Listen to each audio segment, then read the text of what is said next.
Contractors have to understand we're in business to make money. We're not a 10% net. We're not a 5%. You should be looking for the good companies, 18 to 24. It's a profitable business, but you're taking that money and reinvesting it into the company. We buy new trucks every 2 years for all of our entire fleet. Our guys wear the best and cleanest uniforms. We have the nicest offices. Like, it's because we like to have the perception and the quality of business to keep the technicians, to keep the employees. In addition to being a podcast host, I'm also a small business attorney, mostly providing legal services in New York and New Jersey. With over 3 decades of experience, we can handle most transactional issues. So if you're watching the show and you encounter some sort of legal issue, reach out to us and visit our website, beinhakerlaw.com. Thanks for tuning into the show and for continuing to support us. All right, everybody, welcome back to another episode of the show. I'm Mitch Beinhaker, your host. I'm dealing with Keith. We're going to be talking about HVAC. We're going to be talking about business and how he got started.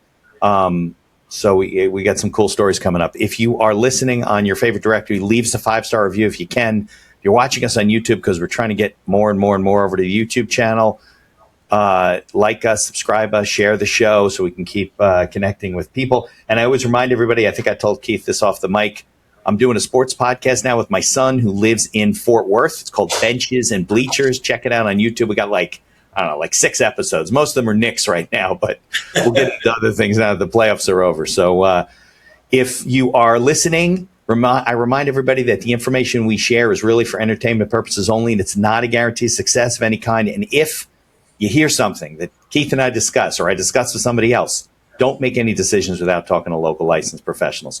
Keith, are you out west, did you tell me? No. Oh, yes. Sorry. You're in...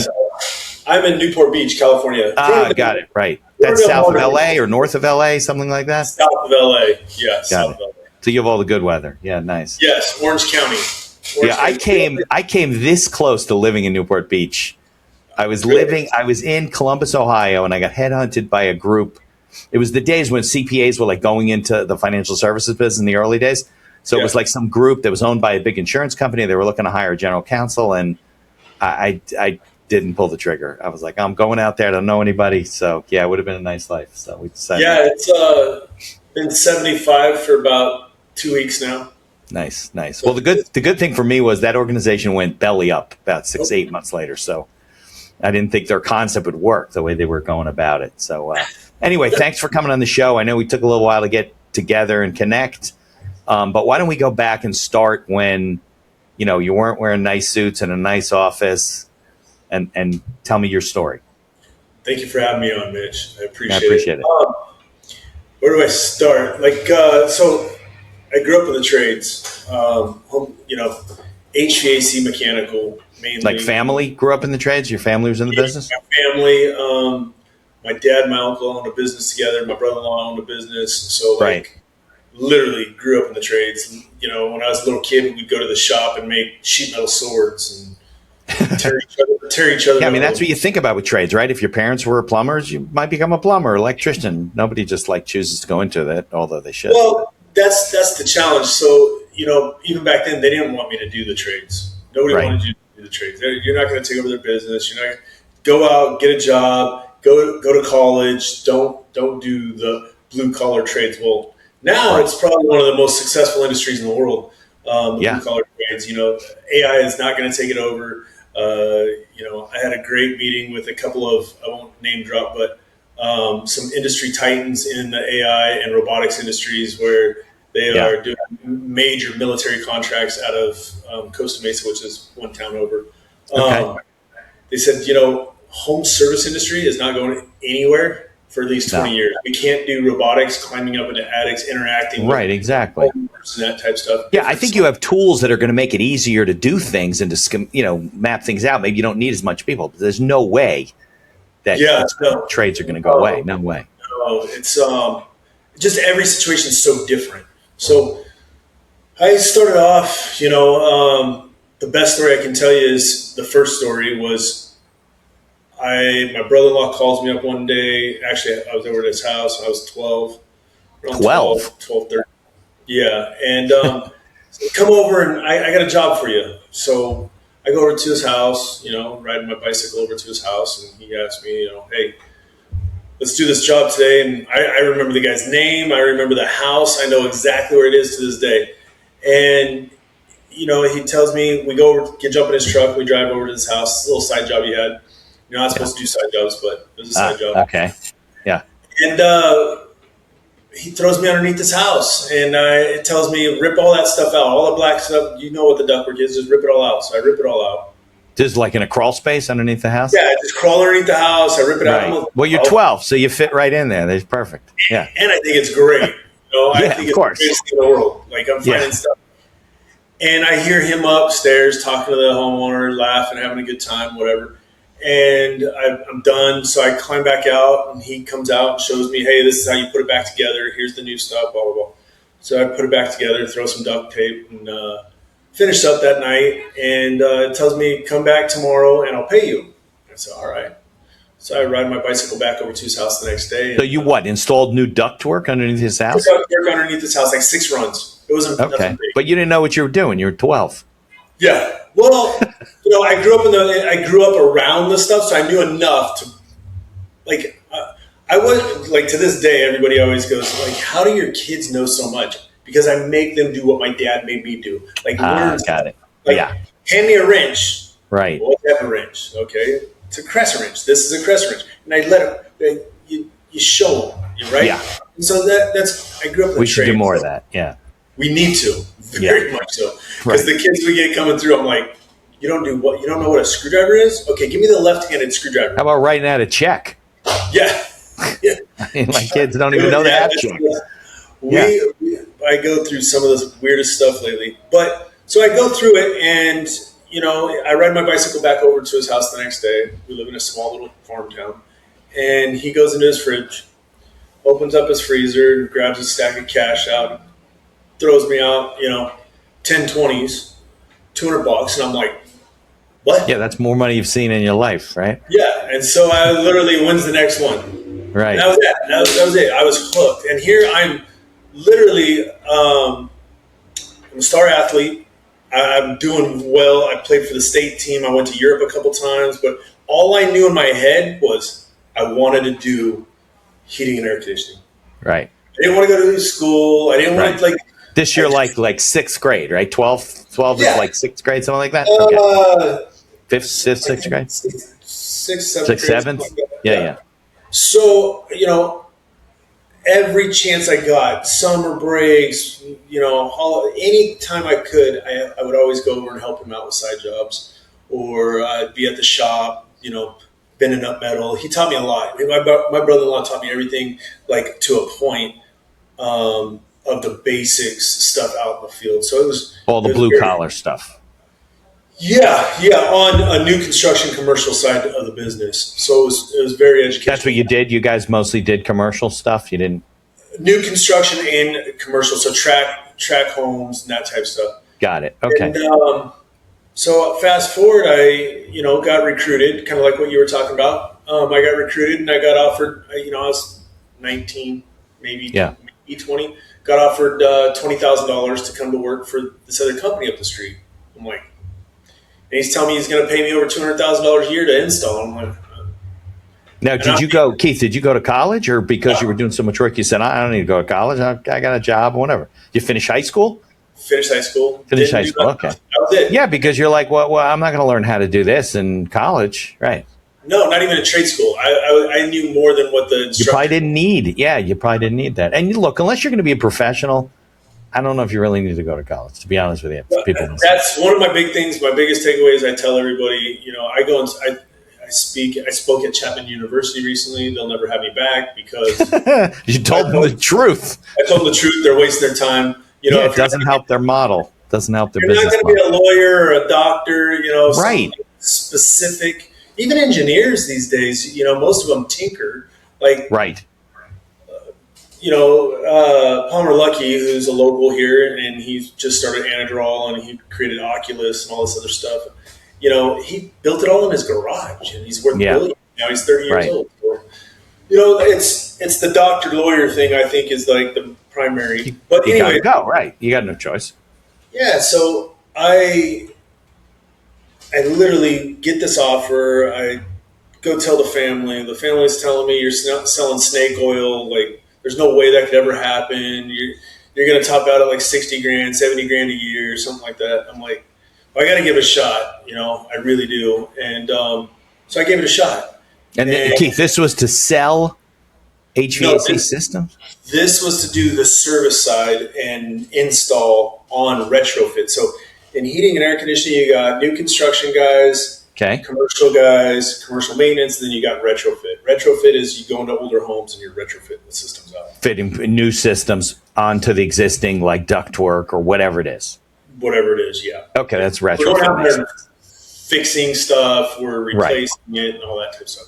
Got it. So I take the job, and right away, this first day, I'm like, wait a second, you're paying me how much? Like, literally, I didn't believe him at first. Right. Write me a check, and then I go, you're actually going to pay me. It was like $1,400 for the first system I did, and I knocked it out in 5 hours. So I'm like, wait a second. And the guy that was with me was supposed to be training me. He sat in the truck the whole time. Yeah, that was good training. And he comes. But you knew what you were doing. Yeah, and they basically what they do is they send somebody out with you to make sure you know what you're doing. Right, and that was it. And they go, he knows what he's doing, so we can send him. Yeah, so then the next thing I know, like, we go back to the office, and I go, really? You're getting paid? Because, let me back up a little bit. I negotiated to get paid $50 an hour. Okay, is that high in those days?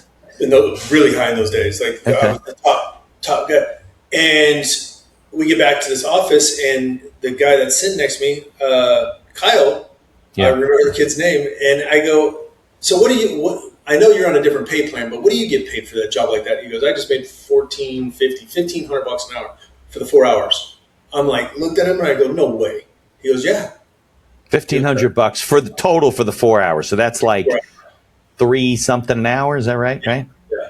So I'm like looking at him. I'm like, no way. So I walk in. I tell Lou, no. I know we went back and forth on my $50 an hour. I want to be on this. And he's like, what? And so we went through it, and he goes, okay.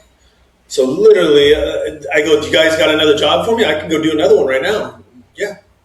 So I do a second one, get paid another $1,500. So you didn't even have to. It wasn't like you were in sales. You had to find the jobs or make commissions. They had the jobs. They were doing their advertising, whatever, and they're just sending. They were already having service techs and sales guys out there selling it. They were just sending me out to go install it. To pull them in, put them in. So somebody's got a house. They need a new HVAC system. Can't replace their ductwork. So you're fitting it up and installing. You can do some of it. Yeah. You can on some houses. Some people just don't want to do it. So I mean, you start getting up there in price, but.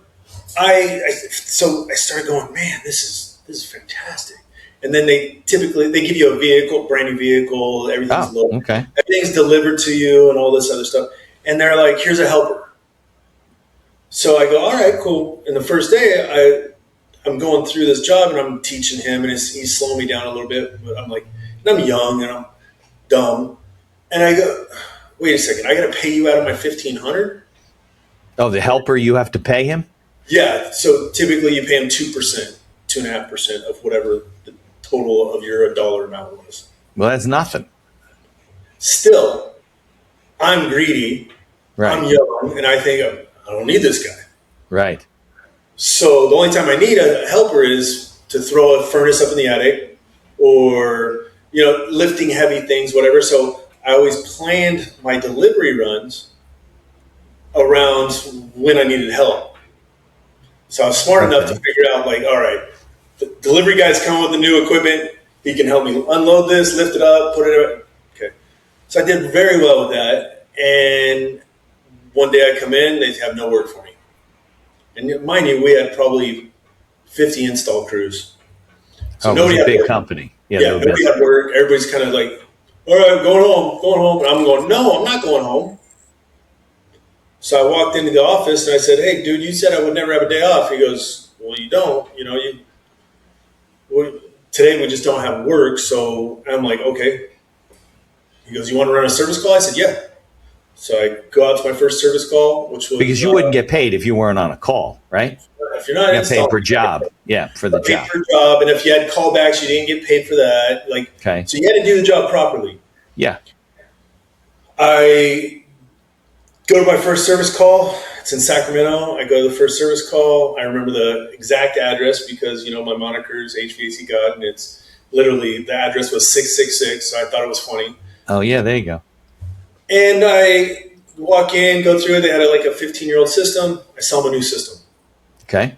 Oh, you were there to service it, and you sold them I was there to service it, and I sell them a new system. I call up my boss. I said, hey, I need a delivery, blah, blah, blah. He goes, what do you mean? I go, I just sold a new system. Okay. Yeah, I want to install it. Okay. So I got to double dip. So I got paid 12% to sell it. That was the commission?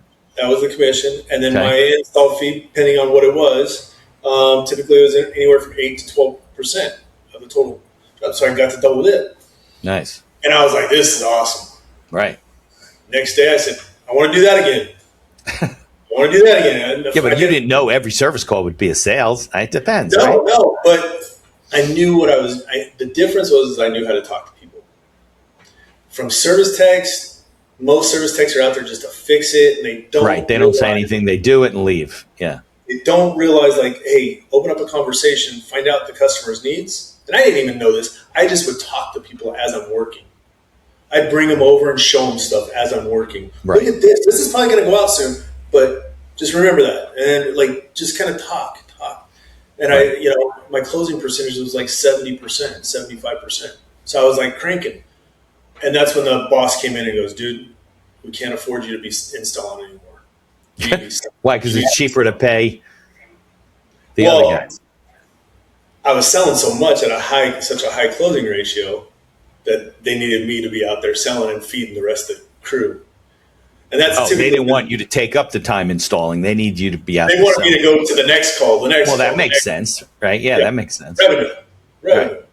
So, I went through that, did very well, became one of the top producers in the nation.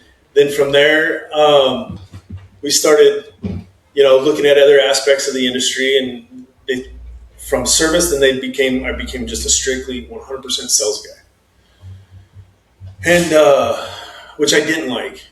Now you're still working for people though. You still don't have your own business yet at this point. No business yet. And I'm learning, and they're moving up title for me. They're just giving me a little title. Right, to make it. They don't want to lose you. Right. They don't want to lose me in the office. They were smart enough not to put me in the office because they're going to lose revenue. Because they're not making money if you're not out on the street. Right. Of course. So, and they'd give me new trucks all the time. They were like catered to me. I would get these bonuses and trips and all this other good stuff. So then one day I just said, screw it. I can do this myself. Right. Walked in, told the owner and me were friends. And I just told him, he was a lot older than me. And I just said, Lou, I want to be like you. So I'm out. I'm going to try this on my own. Right. He said, good luck. I said, all right. So I left the company, and this is on 27.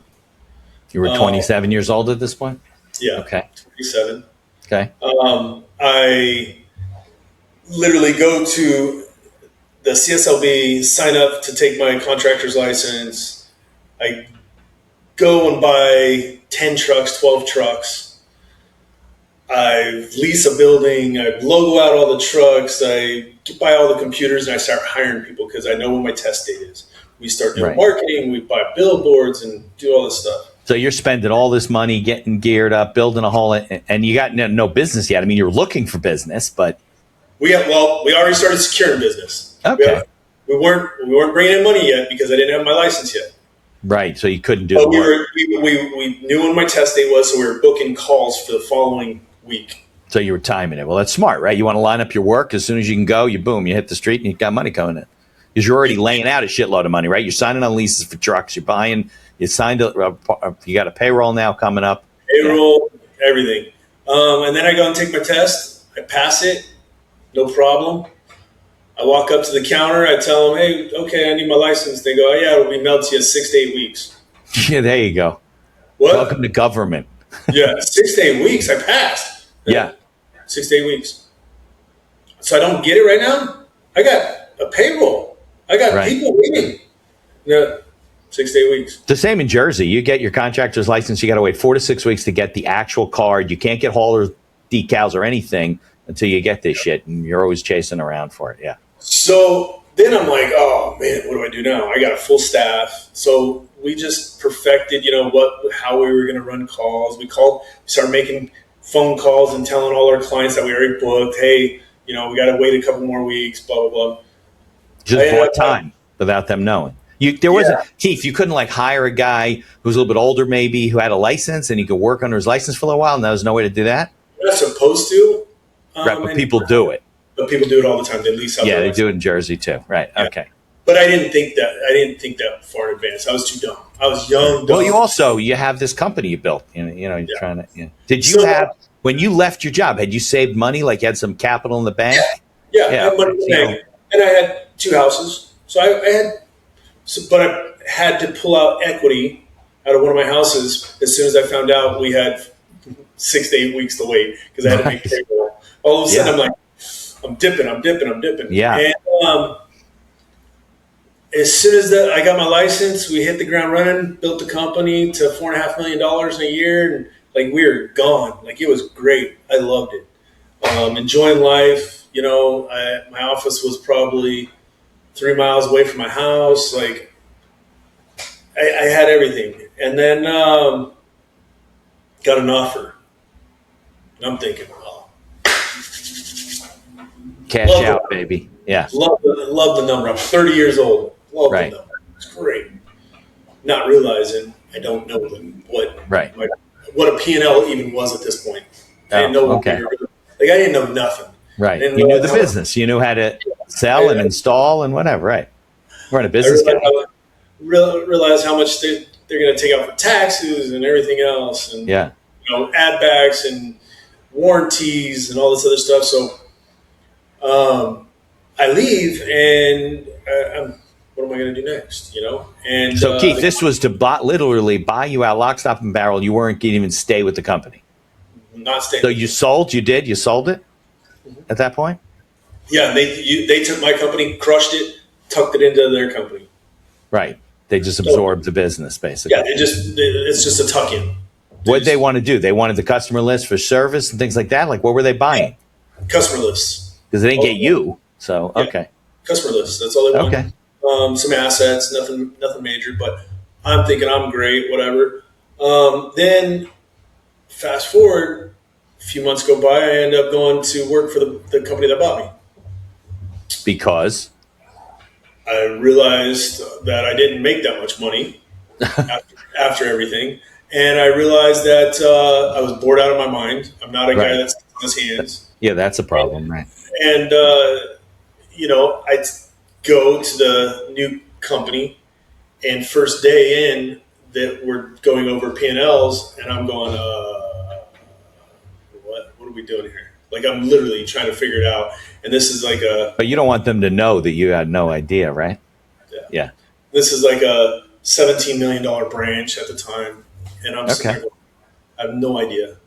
So they go to me. We had 500 locations total. So it was a big commercial company.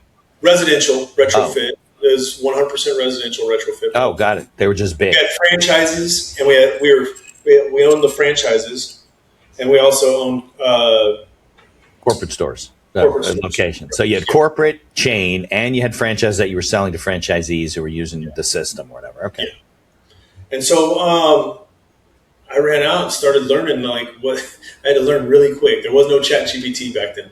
No. So I had to learn, a P&L really quick.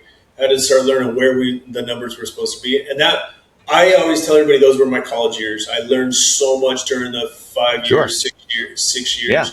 And after that, and I built myself a good reputation and name off of that. So you're still working for the company. Did you have a non-compete? Like you couldn't just go out and start another competing business, or in the location I was at. So it was like a geographic area that you couldn't.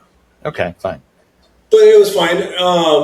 I didn't even care. I didn't want to do it again. I wasn't thinking about doing it again. I thought this was going to be the end-all, be-all. And then the owner decided to sell the whole kit and caboodle to some company from overseas. And we were all... The whole 500 locations, franchise system, the whole thing? Sold everything. Okay. And we were all like, what just happened? Right. So, because we made a run at IPO twice, and we failed. So then he ended up getting a buyer out from overseas. Anyways, we So then I built a great name for myself from this. How old are you And at this point, Keith? 30, 35. Okay, fine. So this is like 8 years after you first got started at 27, and you're like, wait, I can make all this money, and right, okay. So then I start, throwing my name around out there. People are, recruiting me to come to work on their business, build their business, whatever. And then I did that here and there, but then I started figuring out there was a coaching aspect that a lot of people were missing out on that I could come in and teach and train, Especially in your industry, right? charge whatever I felt like charging. Yeah. Now, you weren't doing, so the company got sold, and you were no longer working for them. We left. So- I left. I was so mad. Did you start another HVAC company, or you just started doing all this support, coaching and type? support and that type of stuff, Got it. which was fun. Throughout that process, I learned a lot. And so what I started understanding is people need this, and I can show them what I can bring to the table, and that's how they can pay. So I did that, and I found a couple of shops that couldn't afford me, but they would split it. Whatever they were already doing, that's theirs. But whatever I raised it to, I would get 50% of. Okay. Well, that's putting your money where your mouth is, right? And so then I'd do a 2-year basically deal, and then they have to buy me for fair market value out, or I can sell it to somebody else. And So you were basically getting equity in the business. Yeah. Got it. And I had a good run at that until it didn't run. Right. I had my last one probably 6 years ago. I found a guy that used to work for me that had his dad's company, and they were doing about $600,000 a year, which it's like nothing. Yeah, that's very small, right? I mean, Very small garage, mom and pop shop. Yeah. And I literally said, "Look, let's do this. In 2 years, we're out." And he agreed to it. We agreed, shook hands, and we crushed it. Got it to 15 million in 2 years. And Really? So he listened to you. he didn't listen. He just slept, and I did the Right. He let you do the work, and then he made yeah. And then we had a PE come in and make us an offer, and I was jumping up and down like, all right, this is a nice little chunk. Yeah. And at that point in time, he basically said, no. Let's keep going. Look how big we are. And it only took us 2 years. I'm like, took who?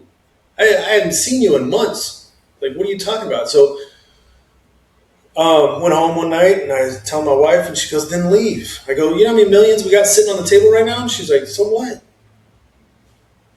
I said, yeah, you're right. So I left. Easy come, easy go. Yeah, I walked So away you from didn't it. get any of that money? Nothing. Lots of headache afterwards. We could have sued him. We could have done all this. Instead, he went bankrupt, belly up within probably about 9 months. He was belly up. He didn't pay attention to anything we did. Didn't know what we were doing. Yeah, most people are lazy. Yeah. So that took me to where, all right, what's my next step? Yeah. Next step was, let's start a local business and just cater to a white glove type service industry where we're like the company to be doing business with. And so we built a company here in Newport, 100% referral driven. We have about 14 techs out in the field, nothing crazy. I didn't want to go big or anything like that. This is all residential work or business to business? It's all residential retrofit. Got it. And then all of a sudden we started getting these calls for these big 30,000 square foot homes to, come in and do the installs on new construction, new construction, you always want to stay away from. Because you're chasing the money. Nobody ever pays. Right. There's 10% always left over that nobody wants to pay. Right. So I'm sitting there going, man. So what I did was I go, all right, well, let's bid them like we would a retrofit. This 30,000 square foot house is going to take 2 to 3 years to build. We're going to charge them like we would a retrofit company does. And if they don't like it, tough shit. So what we would do business somewhere else and screw the other person. Yeah. Right? So what we did was we would, and we still do it. We go in and we charge the 10% deposit, And then if they want us to hold the price without change orders, they have to buy all the equipment right then and there. This is the builder, basically, right? It's a spec house, or is it an actual? No, they're homeowners. So they're building their own house. Okay. So you're talking with the general contractor, though, too. Right. And most general contractors are like, no, don't do it that way. Don't do it that way. And I'm sitting there going, okay, don't use us. Right. The homeowners like us so much that they would go, no, we'll pay it. And then we'll store the equipment. Because that's how you keep, because these 2 and 3 year builds, prices go up. Right. You can price out the job and then it goes up and you're screwed. And you keep on sending a change order. Hey, right. We had scheduled a change order. Pass it on to the buyer, right? Of course. But then he gets pissed, right? Then he's aggravated. That's why I'd say 80% of the general contractors don't get referrals because there's change order after change order right. after change. It's a nightmare. It's a nightmare. So what we go in and tell the homeowners, look, and we tell the GCs, you're going to have us. You're going to have my guys are going to show up in uniforms on time every day. No smoking, no music, not making messes on your jobs, not cussing, this, that, and the other thing. Because homeowners that are building that big of homes typically will stop by and check out the progress every now and then. Right. And 99% of the contractors that are out there, including the general contractors, are out there smoking cigarettes in their brand new home, flicking the cigarettes, throwing trash, eating, cussing, music's blaring. Brand new trucks, uniforms, guys are all clean cut, they're on time, we work. So homeowners aren't afraid to pay that for that. And then the other side to it is we tell them we're not going to give you a change order. The only time you're going to get a change order is somebody tears our stuff apart or, you guys move a wall and you need that right. move. Or they want to change the system or whatever, right. Yeah, and so we've been very successful that way. But we do big customs. We do lots of retrofit. We do some commercial buildings only because we did, this guy's house and he owns a big company. So we're going to do his building for him. Right. Of course. That's how I do real estate. We do this guy's house and he has a vacation home in Northern California. Hey, all right, you're going to have to pay for their travel time and they're going to stay in a hotel. They want you to do because they know you know what you're doing. You mean, Keith, there's something to be said for a really good customer service, looking like a professional, showing up on time, doing a really good job, and charging a premium for what you do. But people are like, yeah, I want to pay for that. Yeah, 100%. So yeah, I just had a conference here in Newport Beach with some people, and one of the guys was Leland Smith. He's the GOAT of our industry. He just sold his company for $2.5 billion. Billion with a B. Yeah, heating and air conditioning company. To Blackstone. Okay. And he's in there. He's on my social media talking about the new project that we're doing. But basically, like in this meeting, we were all talking about like how Leland was always the guy that charged the most. Like still to this day, they're the most expensive company. Right. His theory always was, even when it was just him and 2 other guys, do what you say you're going to do and do it professionally. Right. 100%. And nobody ever balked at his pricing. And there's a perception. And you know what? You can't always compete on price. Nope. It's not. Eventually, you're going to be losing money. It's not the position. You don't want to be that guy, right? Where you going, oh, we can do it for less than this. You want to be the guy that says, we do the best job. We're not a bunch of schlumps. We're most professional. And we charge a premium for what we do. And if that's too much for you, you don't have the budget. We totally understand. But we're going to do business with the people that can afford to do business with us and want to do business with us. I think everyone should make that decision, but a lot of people are like, right, they're like afraid to do that stuff. Maybe you're getting your calendaring from one software and you're invoicing from another. Evenoo is a platform that we use as one of our sponsors to run our entire business. And there's other features like auto payments and integrations with QuickBooks. Visit evenoo.com, EVONUE.com to learn more. There's also a link in the show notes, and be sure to tell them that the Accidental Entrepreneur referred you. This podcast is brought to you by our affiliate sponsor, iEmployee. iEmployee is a virtual assistant service that hires almost anyone for any role in your company right out of the Philippines. Most roles range from $7 to $9 an hour for highly skilled and experienced VAs.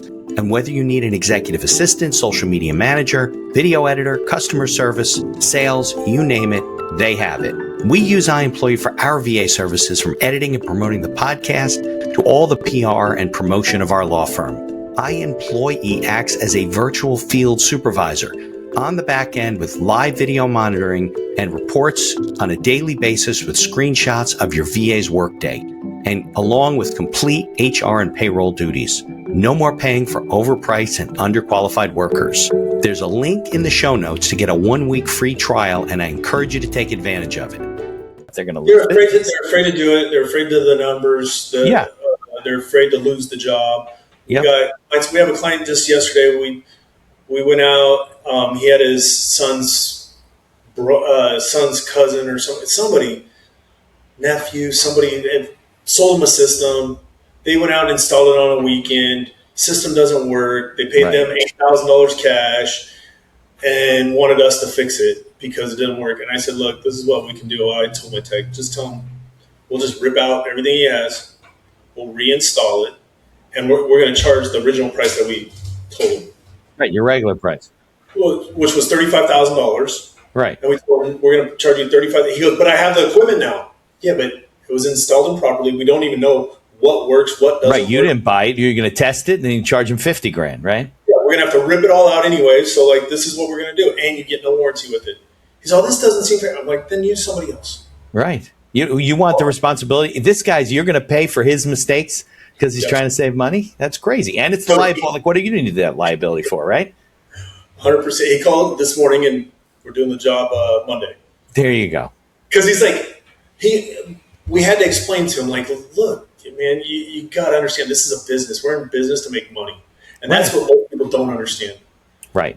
Contractors have to understand we're in business to make money. We're not a 10% net. We're not a 5%. You should be looking, for the good companies, 18 to 24. And it's a profitable business, but you're taking that money and reinvesting into the company. We buy new trucks every 2 years for our entire fleet. Our guys wear the best and cleanest uniforms. We have the nicest offices. It's because we like to have the perception and the quality of business to keep the technicians, to keep the employees. Right. So they're happy. They like their environment. You look professional. People, it's not even a question of that's a good idea. Your success just shows that. Yes. 100%. And there was a transaction that just happened. I don't know how much you pay attention to, all the PE groups, but a little bit.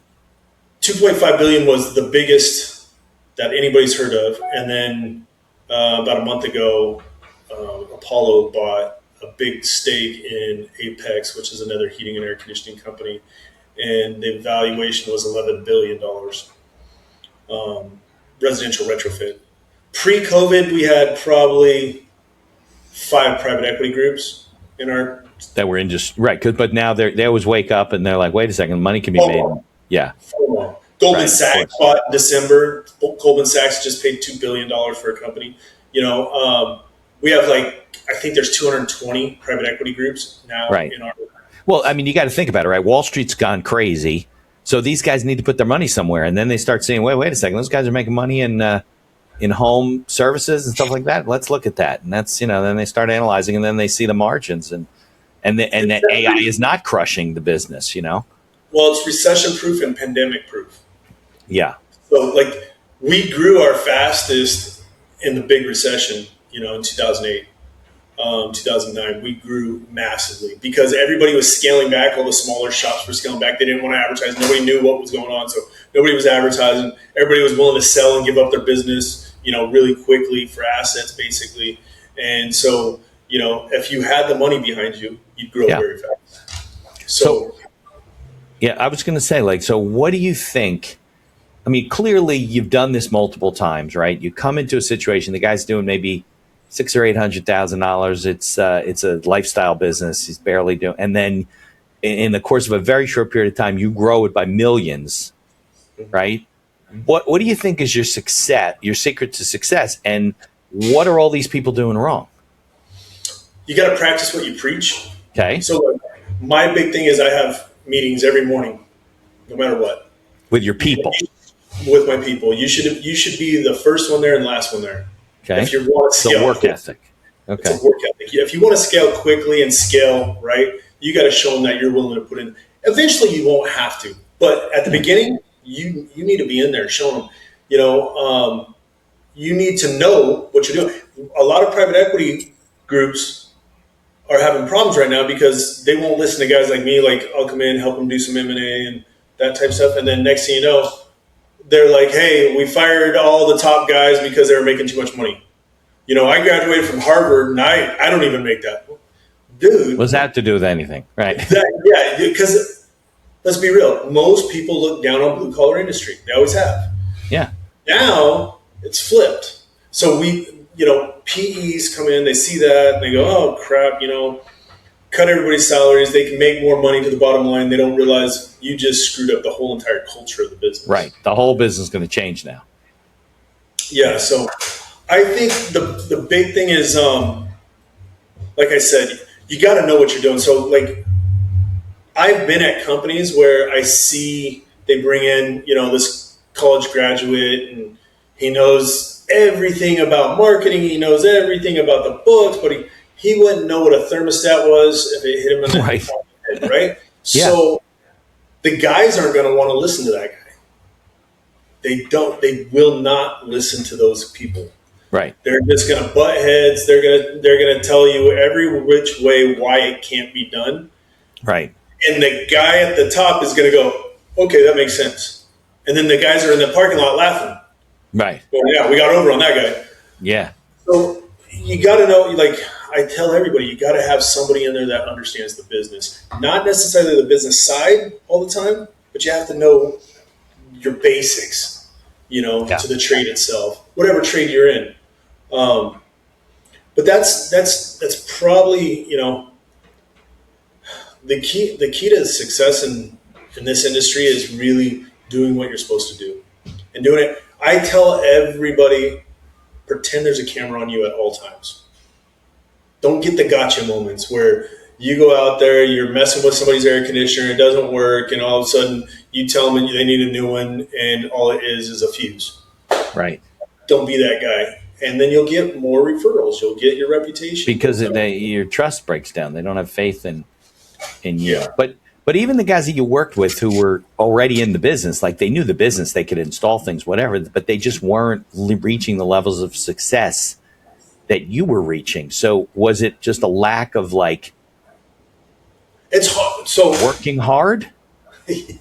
Well, when you're your own boss, it's hard to push yourself and motivate yourself. Yeah, you can come in at 10:30 in the morning and you can go, yeah, right. When you're stressed out at night because you can't make payroll the next day, how are you going to get up in the morning and go and face everybody and jump up and down and tell everybody they got to have a great day? Right. That's part of you got to understand your limitations. You got to understand what you need to do on a daily basis. You can't. Yeah. You got to know. Most people don't even understand this. You got to have dispatchers that know the software good enough to know that that's your money board. So you're dispatching money all day long. So if you see a 12-year-old system, which is an opportunity to replace, you got to make sure that technician that you're sending understands that, and he's in a good mood. He didn't step in dog crap in the morning. His wife's not yelling at him. He's not going through whatever it is. You got to make sure he's in a good mood to go out there and look at that problem and solve whatever issues they're having. So it's a psychological thing. It's there's so many different variables, and if you can't do it every day, you won't climb to the heights that you need to. And there's a lot of guys out there. Trust me, I can name off probably 40 guys that I know that have been so successful in building their businesses and growing much higher than me and doing very well for themselves. They had that oomph. I blame it on, growing up in a small farm town, and my dad was always yelling at me if I ever slept in, he'd throw me in the pool, my whole bed and everything. That keep you moving. Yeah, so I push and I push and I push. Now my two older kids, they pretty much run most of the business itself. Oh, they're heavily involved in the business? Yeah, I have a 27 and 25-year-old. One handles the office side, dispatching and that type of stuff, and then the other one works out in the field and does that type of stuff. So they're heavily involved. They're heavily involved, and I enjoy seeing that. Did they go to college or trade school or anything? They learned from you. So they finished high school, They came to work with you. My son finished with a 2.3 GPA. Or sorry, That was average. Yeah, middle of the. 4.3. Sorry. Oh, 4.3. Yeah, that's better. 4.3 GPA. I mean, school was simple for me. Didn't Right, he ever could have even- gone to college easily, right? Yeah, no problem. But he showed up in the back of one of my companies and like kind of hid. And I call him over and he goes, I just want to do what you do. I don't want to go to school anymore. I'm like, what the hell's wrong with you? Yeah, I know, but it's a little hard to argue when your dad didn't do it and it's been very successful. Yeah. And then my daughter, she tried to go to, started going to college and started going through nursing school and that type of stuff. And she would faint every time they draw blood or take blood. Or, yeah, the medicine's tough if you're fainting. This is not going to work. This is not going to work. So, I was happy to bring them in, and like now they crush it every day for me. They do really, really well. But again, it's because I made sure they understood how to communicate with people. Communication is the number one skill. In any industry, I don't care. Oh, yeah, for sure. You can't communicate if you're not a good talker, forget it. Yeah, and so, like, they joke now, their books, like, when they're going to bed, I'd read them closers or, books that I was training myself on, right. Motivational type books and stuff. And so they took that and ran with it. And they always ask me, hey, what book should I read right now? Or what should I be listening to? Podcast and that type of stuff, and always stepping up. Right. So it's good. I love seeing that. I really do. No, my younger ones are more into that stuff. My son, not as much. But when I was young and I was in sales, I remember I used to listen to whatever I could listen to. I used to have those tape cassette like binders. And I'd have them in my car. You'd pop them open. I'd be switching the things out and stuff, borrowing from friends and stuff because you wanted to learn that stuff. Now, your kids, have they all worked? Because you're obviously in the HVAC business again. You're not just doing coaching. You have a company and you're doing stuff, retrofit. I have three companies, yeah. Got it. So are they out there? Like you said, one son works in the field. Have they all learned the blue collar side of it, the trade stuff? 100%. And it's funny because sometimes, I'll walk into a meeting and, Cole go, hey, they really don't think you know that much, and it's younger kids or whatever. I wear a suit every day. So I'll go, all right, I'll show up to a job, jump up in the attic, and these are not cheap suits. So I jump up in the attic and they'll be like, I'm like, hey, let me show you how to do this. Let me show you how to do that. Get up on a roof, walk across the roof. Like, they're like, okay, enough said, I'll shut my mouth. Nice. So, and my daughter, she knows enough to get in trouble. She knows enough to get in trouble out in the field. Like, she knows what parts are. She does a lot of the ordering. She knows the dispatch. But she is my my very aggressive, referral-driven person. She goes out and talks to everyone, and she handles most of our. Doesn't handle my personal social media, but she handles all the other companies' social media. So she's a champion for the cause. Yeah. She does great. Nice. And that's one big thing that I think a lot of these guys don't pay attention to either is the branding aspect of your business. You need to brand your business, and you're not going to be able to compete with the Blackstones, the BlackRocks. You're not going to be able to compete with Bain Capital or any of these big Goldman Sachs. Right. They're paying the PPCs. They're paying all these major, marketing firms, that type of stuff. So you need to go out there and build your own brand and figure out how to do it without spending the fortunes and fortunes. And that's what we're really good at. I'm really good at figuring out the little niche market and figuring out how to maneuver through that. Yeah, I mean, you don't have, nowadays, you really can do a lot of stuff for, more effective than going out and hiring a huge ad agency and putting up billboards all over the place. Like, you don't need to do that anymore. No, not at all. Like, we spend, let's see, $300 on Yelp, which is the cheapest you can spend, but that's just so nobody else can search my name. Okay. Yelp. That's it. And then the rest is once a week, my daughter, she'll take a Wednesday and she'll go meet with the top real estate brokers in Newport Beach. There's 10 Right, of but them. that's networking. She's out networking, That's wining it. and dining, right? And the rest of it's free social media and postings and stuff. I barely pay for advertising, and I get a lot. That's it. Yeah. I mean, this is one of our big ones. Little tidbit. It's a coloring book. Nice. We make our own little coloring books, and you know what we do with them? We go and put them in all the fancy restaurants, and then we also go and put them in the preschools. That's a great idea. Because we're not selling anything, we're just branding. Right. And then there's been times where people go, I know that guy from somewhere when we're walking into a restaurant or something. Right. And they'll seat me right away, and I'm like, and it's just literally happened to us, and we were laughing about it because then the guy comes back over, the manager comes back over and goes, wait, this is you. And he pulls up our coloring books. And I'm like, yeah, that's me. He's like, ah. That's so funny. Yeah. Yeah, so I love the branding part. You have to be very clean, too, with the branding. Like, I don't believe in having all the crap all over and all the different stuff like what you guys do. I'd rather put the name, you do heating and air, and you got your name and a phone number. That's it. You don't need social media on there. You don't need all the different brands you service. You don't need what areas you service. You just need the phone number. Especially nowadays, they can go look for you on social media. They don't need to have your link. Yeah. I when I see those trucks, I just look at them and I'm like, man, you could be so much better than what you're doing. You mean the trucks that have all the stuff on it? They have the Instagram thing. Like you're going to write that down when you're driving? Like what? Yeah, same with the billboard aspect of it.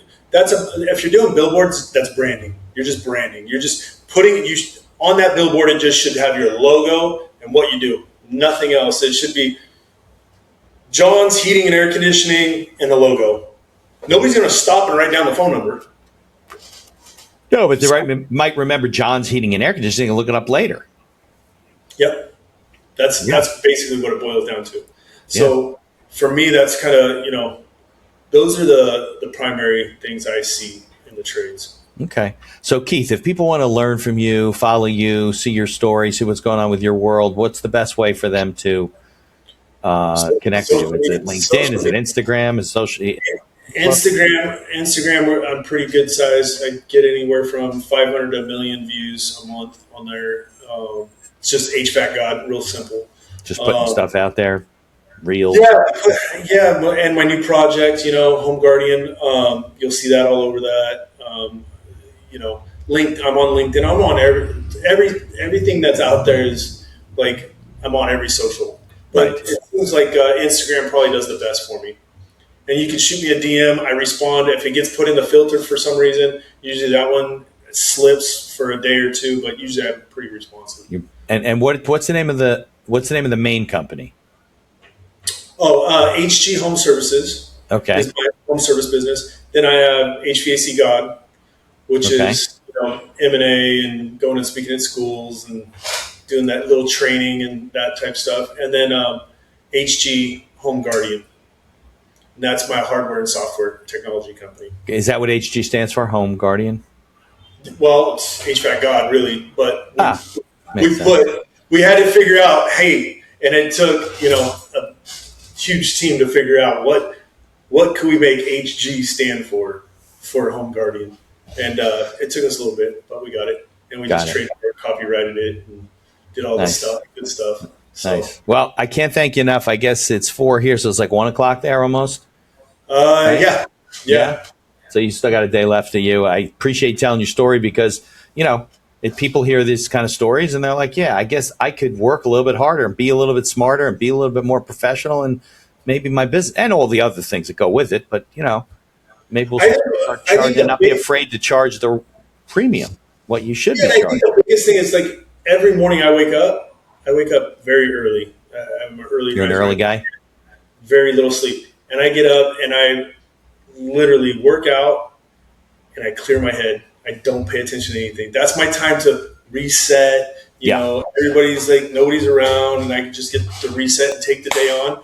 And that's what everybody should do. I tell everybody, every employee, everybody I talk to, take, an hour in the morning. So what? You lose an hour of sleep. Who cares? Right. But reset yourself every morning. You wake up, you put yourself in a good mood. Go for a walk, jog, whatever it is. get yourself in a good mood, and then start your day. That's the key to it. Yeah, no, I do the same thing. When I get up early, I'm downstairs. I might be having a cup of coffee or maybe getting ready to go to the gym, and I'm like, it's really peaceful. And then sometimes people get up, and I'm like, oh shit, they're getting up. Why are they getting up so early? They're making noise. So yeah, but everybody's got their own little routine. I know some guys that get up at 4 o'clock in the morning every day, and they're like, the world is at peace at 4. That's when you're up. There's something to be said. Like, I can't get up that early. I'm at 6:30, 7 o'clock, but there's something to be said for the peace that exists at that time of the morning, right? The birds haven't woken up yet. The sun's just coming up, right? Yeah. And what's funny is I've done it so much where my kids moved out when, they're out of the house. My two older ones. I have 3 little ones. But they moved out, and they do the same thing. They have my routine. They do. Now, what time you go to bed? 10, 11. Oh, you don't get a lot of sleep. No. You're okay on 5 hours of sleep. I don't need it. You're one of those guys. Yeah. You only need 5 hours. Well, a lot of people need more than 5 hours, but apparently you don't. Well, I think, it's been put into our heads that you need 8 hours sleep. You need 7, 8 hours, yeah. Look at the stats at the guys that are the most successful. Yeah, that's true. The most, because they're driven. It's combination. Yeah, I get sometimes 7, 8 hours of sleep. I'm still tired, so I don't know how that helps. Their brains are still thinking, and that's me. I'm always thinking. I'm always like, all right, what's going on? What's next? And what's funny is that now my kids, they'll text me in the morning when they're going to the gym, because they both get up early and they go to the gym, and they're like, Dad, like, for a while I had a big, massive dog, and I'd be walking down the street and my son would drive by. He goes, man, I'm so glad I'm like you. Like, I get up and I see you're already up. So he, like, for the longest time, he was trying to get up before me and make sure he was an earlier riser. But that's good. Yeah. Competition's good. Get kids to be competitive. The challenge is I'm getting older, and he's like, hey, Dad, why don't you start going to the gym with me? I'm like, right. Yeah, exactly. Like, your shoulder hurts today. I was going to say your rotator cuff. There you go. Your elbows. You don't have trauma. I have the same problem. I don't do the kind of weights I used to. Yeah. But, it's all good. So, all right. So let's definitely keep in touch. And people are listening. Check it out. HG Retrofit, you said, right? No, HG Home Services. Home Services. Okay, got it. Yeah.